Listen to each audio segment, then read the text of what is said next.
this is Kimberlea, and Yoga Snack is our bite-sized podcast where Robbie and I serve up nourishing discussions on yoga, astrology, nourishment, and mindset. We mix wisdom with personal experiences to serve up quick, insightful conversations that nourish your practice and add flavor to your daily life. Ready for a quick bite of wisdom? Let's dig in. Welcome to Yoga Snack. Today we're going to talk about the elements through astrology, and I'm going to weave maybe a little bit of insight through some of the other systems that also carry elements. So, Robbie, let's talk about how the elements are related to our astrological signs. Okay. So in astrology, there are 4 elements that you deal with. Okay. Fire, water, air, and earth. I'm glad you mentioned fire first. Yes. Yes. prominent element. Well, you in put your yourself chart. second, water. Yeah. That's good, you know. Well, actually, when I look at my chart, I have equal parts fire and water. Oh, say more about that. Which is sort of a new revelation for myself. I've always considered myself a water sign. Okay. But so when you look at your chart, you're able to basically look at, what planets and what signs do you have in your chart that match up with the different elements. So say you have... So like when you say water sign, it's because you're a Pisces. So your sun sign, is that right? Yeah. Is a Pisces, and that's ruled by the water. Correct. Okay. And so you can sort of go through just like that. So like my sun is in Pisces, it's a water sign. So that means I have one water element there. And you can go through the moon, Venus, Jupiter, each one and see what zodiac sign it sits in. Okay. And you sort of tally up and you get a total of how many elements you have in your chart. And that sort of makes up your personality or how you show up in the world. So I have 3 planets or 3 water signs, 3 fire signs. I have 2 air signs and 2 earth signs. Okay. And when you start to look at that, there's 10 total. 10 total. There are some outer planets and things that you don't really factor in. It's more the internal solar system that we're really looking at. And it's kind of like this interesting soup. Yeah, it is. You're adding a little bit of this, a little bit of that. Yeah, and it makes up like how you move through the world. Okay. So if you're say you have 4 fire elements in your chart, that means that you're probably a little bit more fiery than you are as something else. Sometimes you may only have one of a certain element in your chart. Let's talk about real quick the characteristics of each sign, like what that would mean. I think maybe fire is obvious, but I'm also a fire sign, so but let's talk about those characteristics, because when we start the zodiac, what I learned from you is that we start Aries as the first sign. So fire is the beginning of it all, I guess. That's that like combustion, right? Like the Big Bang. Right. Something had to start, and that typically requires like that fire and heat. Yeah. So what are some characteristics of a fire sign? So a fire sign just has like this zest for life. Like a fire sign always wants to be out living their life. And sometimes when it's balanced, there's like this, you're able to just channel that zest for life into everything you do. Like you wake up and enthusiasm. Yes. Charisma. Yeah. And sometimes when motivation. It's a little overabundant, that can show up maybe a little anger or things like that. Or maybe if it's, burn things down, right? Burn things down. Yeah. It's it can get a little hot.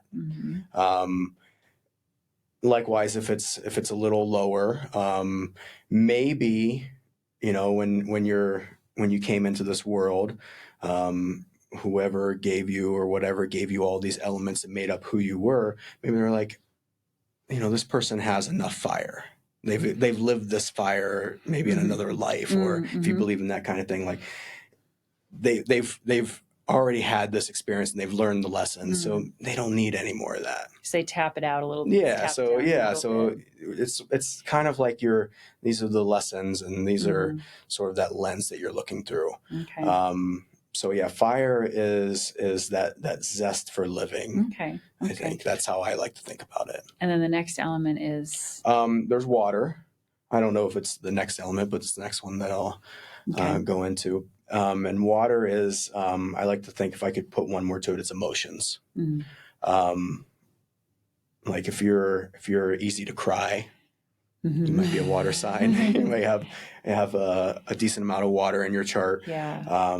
Isn't that also this creativity pool, or, like pool, I'll even use that word around it. There's this creativity inside of that emotional world, because that's a lot of times where the arts come from, right? That good art is supposed to evoke emotion.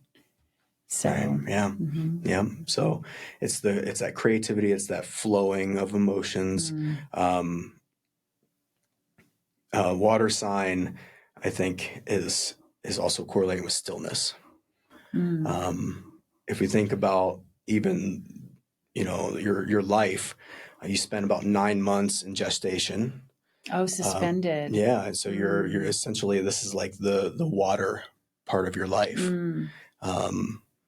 And to mimic that and to find stillness I think is really what a water sign, when they're at the height of their powers, when they're able to be still and sort of tap into those feelings.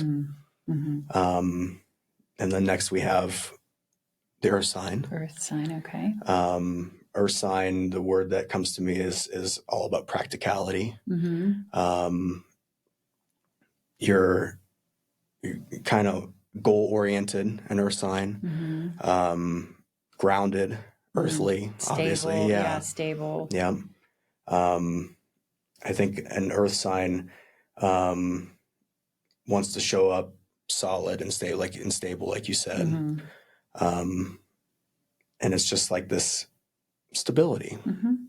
Presence. Yeah. Yeah, absolutely. Let's back up really quick. Name the fire signs.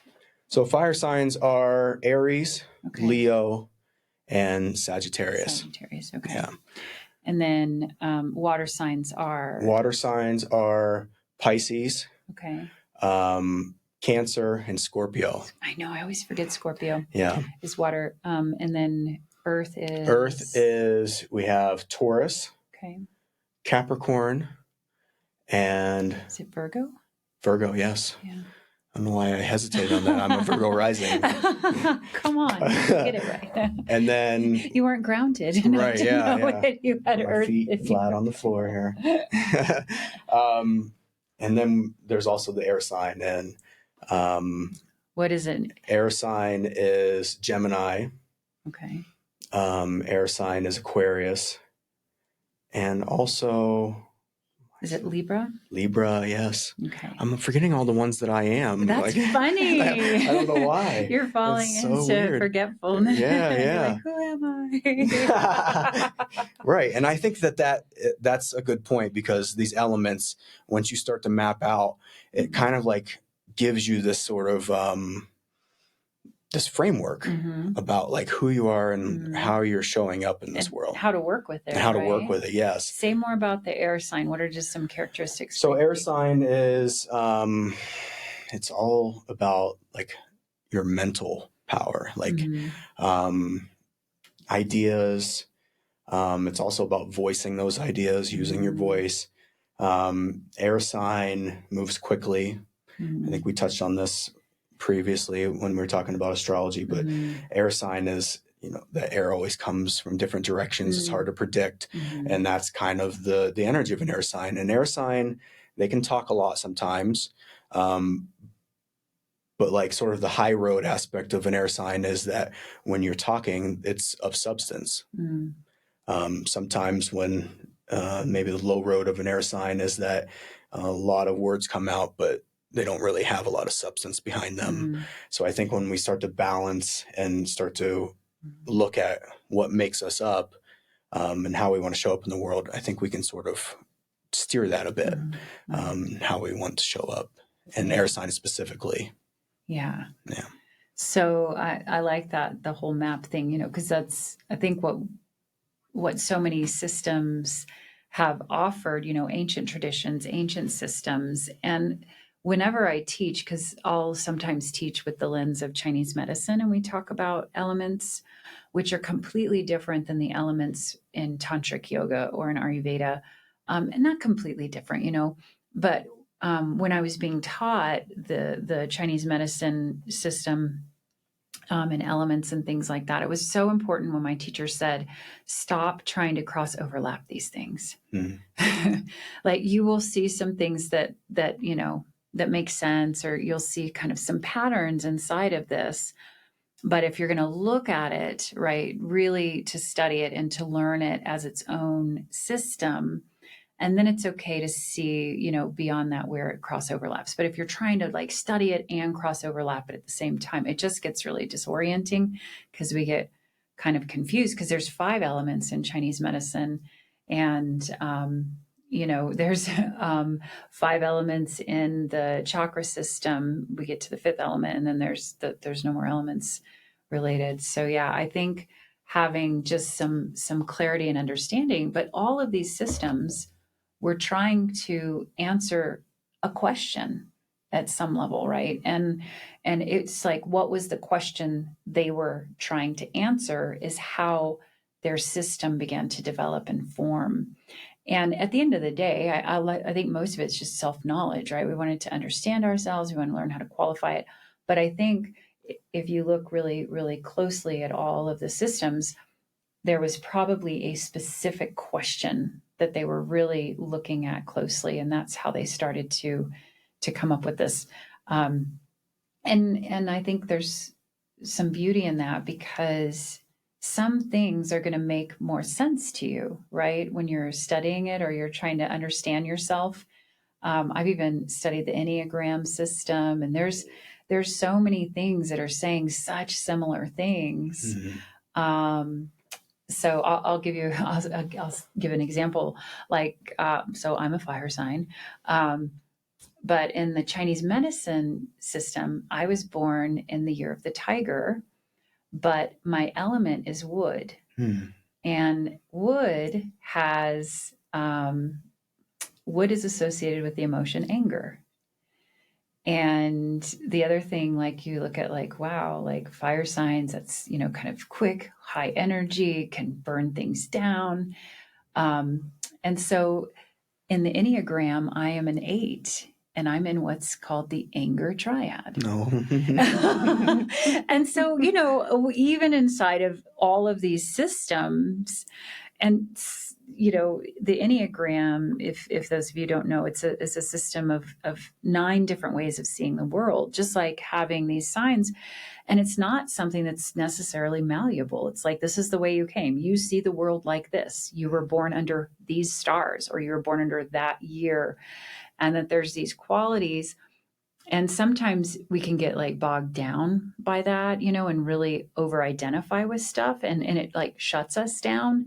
But I think all of these systems were meant to actually open doors for us of curiosity, and to start to learn, not to get all superstitious and be like, oh, I can't date a Scorpio because, or I can't be friends with them, or, but it's interesting. And when we get like into these moments of familiarity with ourselves, we're like, oh, we get a hit of like, that's me. There must be other me, people who have these characteristics out there. Or we can start to understand how to relate to other people, sometimes with a different type of sensitivity and compassion. Yeah. Yeah. So yeah, that's one of the things I take away from astrology, is like, not everything hits home. Like everything, like not everything is you can force specific. it too, right? Sure, you can right. try to like force it in there. Yeah. Close the lid. But the thing that I think I take away a lot of times is just having that awareness around what other people might be going through at any given time, or how other people might be seeing the world. And I think that it also allows you to have some grace for yourself. Mm. Like a lot of times people are like, why am I this way? And I think that these different systems allow us to sort of look into that Mm-hmm. and to understand more about ourselves and why we're here. And I think, especially around the elements, I think it just gives like a framework that you can look into. How can people look closer at like their map of their elements? Like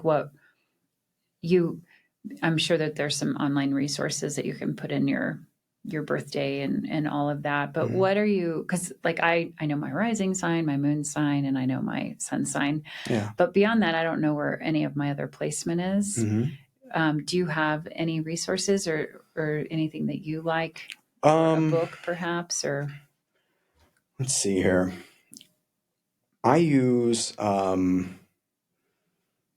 so I'm like it's hard to describe because I'm like into a couple different forms of astrology. Okay. So even inside of astrology, yeah, there's like, because there's Vedic, there's Jyotisha, there's so there's Chinese astrology, Chinese zodiac, and yeah. So there are some good resources out there. I'm having a hard time thinking of Western astrology one because I use Astrosage sometimes for the Vedic astrology.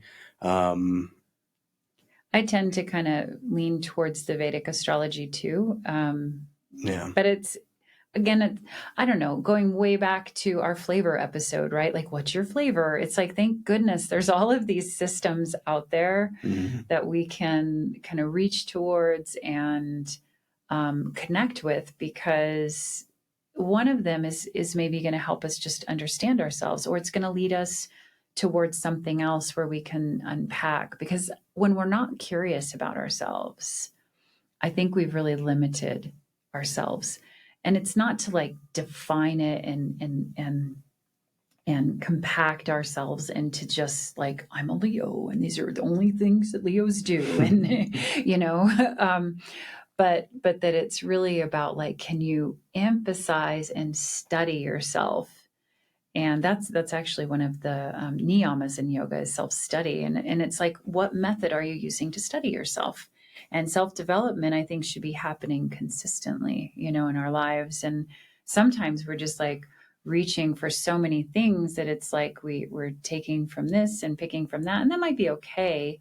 But sometimes like honing in and studying just a system for even just a brief period of time can really be informative. I think that's, yoga gave me this map that now anytime I have something, whether it's astrology or Chinese medicine, that I have this framework that yoga helped me really organize and understand, like, we are elemental beings.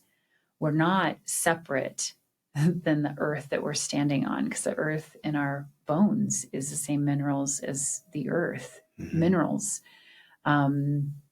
There's no life without water, like we're more liquid than we are solid. And, and the fire and the heat, we all sweat and, digest food and metabolize and catabolize and all of that. And then even the air and so there is this way that the universe is formed.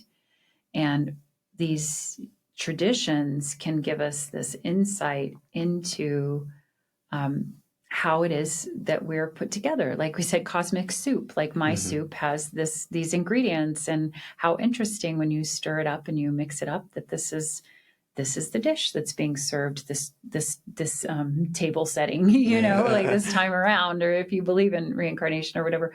So yeah, it's like only you can be this delicious dish of cosmic soup. What do you have in you? Oh, you have more fire and less air and, all of that. And when you see that, I think it, like you said, it can soften us, create some more compassion, and we can, allow ourselves some grace to wiggle around and to find our way, but to not try to be everything, because that's another, I think, halting thing along this human path, is like, we try to at one point I thought I needed to be good at everything, And I had a teacher say, you can be anything, but you can't be everything. And you have to pick that anything. Yeah. Right? Like that, and it keeps us open, right? To all of these possibilities. Like, what does it mean? But you have to start to kind of pick. And if you're not curious about who you are and what your actual gifts are, you might be trying to fit into a career or a relationship or a project or, X, Y, or Z that actually wasn't meant for you. That's not what is being offered this time around. Mm-hmm. But if we're not paying enough attention, we're just going to keep heading that direction. And it doesn't actually fit. It's like trying to put on someone else's clothes or someone else's shoes, like in Cinderella. The stepsisters trying to shove their foot inside of that shoe, and it's like, that's not for you. That's not what's being offered. And so when we really start to study ourselves, we get to kind of get a hit of like, well, what can I do with this really short, precious time that I have, and only the way that I can do it. And maybe that helps us value ourselves more. And then we can kind of chisel away the stuff that's on that surface that's distracting us, So Yeah. And like you said, these elements are the building blocks, the foundation of everything that's tangible in our world. Like the cosmos. Yes, absolutely. And I think even like looking at it as the cycles of life as well. Like I talked about, you start in gestation, you're in a water cycle for about 9 months. And then you're born, you take your first breath. So now you've begun your air cycle, and it's 20 years where you're in school, you're learning. It's all about the mind. You're being fed all this information, starting to develop, who you are. And then you move on to your earth cycle.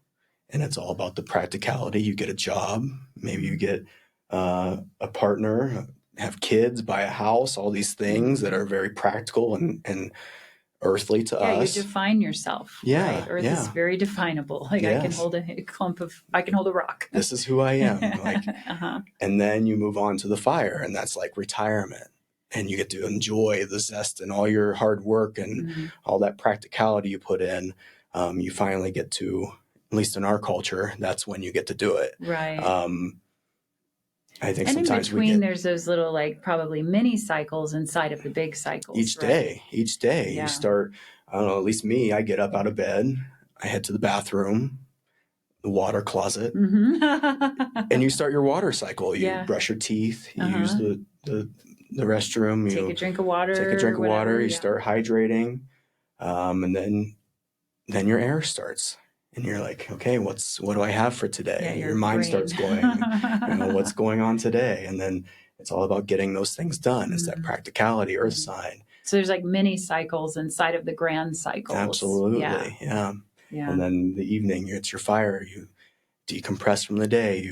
Some people have a drink, right? Yeah, you either vent about what went on, or you... And that could potentially shift depending on your demeanor and your disposition and your signs, right? Because like what would decompress me in the night and the evening might be different than like what would decompress you or anyone else. So that's I think where that study comes in. So it's like, how do we participate in creating as much balance as possible in our lives?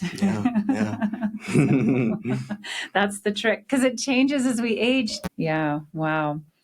Well, I think that was a lot of information. That was a lot of information. Let's do some more podcasts on the elements. Let's circle back around, and we'll look at maybe them a little bit more individually and talk about how they cross overlap. So we'll leave that here for today. Does that sound good? Sounds great. All right. Well, that's all we have for you guys. Go study the stars. At least go look at the stars. That's your homework. Go look at the stars and realize that you are stardust. You are made up of everything that the cosmos is made up of. And I hope that inspires you to study yourself, to learn more about it. I have some classes on Insight Timer. It's one of the biggest meditation apps around the world. It's free on Saturday mornings, 8:30 a.m. starting November 9th, I'm going to do a series on the elements. So I'm going to do it through the lens of Chinese medicine. So it's yoga asana. It's a 1-hour all levels class, and it's free. Donations are always accepted. I appreciate your generosity. But yeah, if you want to find more about that, I'll put a link in the description below, and you can practice yoga with me on Saturday mornings starting November 9th. There's 5 elements, so we'll finish up. I believe December 7th is the last one of that series. So you can study yoga asana and the elements with me through the lens of Chinese medicine. And that's all I've got. Yay. That's exciting. Yeah. Thank you. Mhm. Thank you. And Robbie's Micro Bakery is open. Mhm. Brag about it for a second. Say something. Zen Sourdough Bakery on Instagram. 100% naturally leavened, no weird stuff. It's flour, salt, water, the way bread's supposed to be. You could almost relate that to the elements, right? Right, yeah. It's elemental baking. Back to the basics, back to the building blocks that are essential for our well-being. So cool. Well, we're excited to keep sharing this. We've had a lot of fun doing this, and I hope you guys are enjoying this. We'd love to hear you. Give us a shout out and share this, and let us know what else you want to learn more about. So that's all I've got for you. We'll see you next time.